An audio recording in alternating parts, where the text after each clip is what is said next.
ताज्या बातम्यांसाठी महान करेला सबस्क्राइब करा आणि बेल आयकॉनला क्लिक करा। वर्धा जिल्हा सामान्य रुग्णालयातील आगीची खासदार अमर काळेंकडून पाहणी। वर्धा जिल्हा सामान्य रुग्णालयात लागलेल्या आगीच्या घटनेनंतर खासदार अमर काळे यांनी तातडीने घटनास्थळाची पाहणी केली।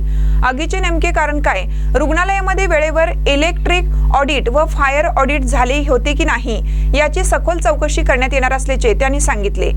या प्रकरणात दोषी आढळणाऱ्यांवर कोणतीही तडजोड न करता कठोर कारवाई केली जाईल असा इशाराही त्यांनी दिला। वेळीच रुग्ण, त्यांच्या नातेवाईकांना आणि कर्मचाऱ्यांना सुरक्षित बाहेर काढण्यात आल्यामुळे कोणतीही जीवितहानी झाली नाही।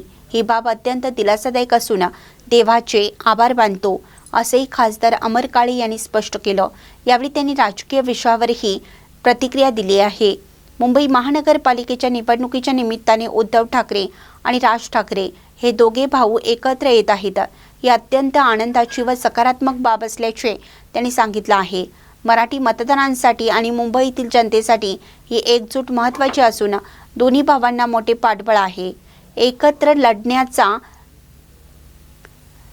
लढल्याचा सकारात्मक परिणाम येणाऱ्या महानगरपालिका निवडणुकीत निश्चितपणे दिसेल असा विश्वास खासदार अमर काळे यांनी व्यक्त केला आहे।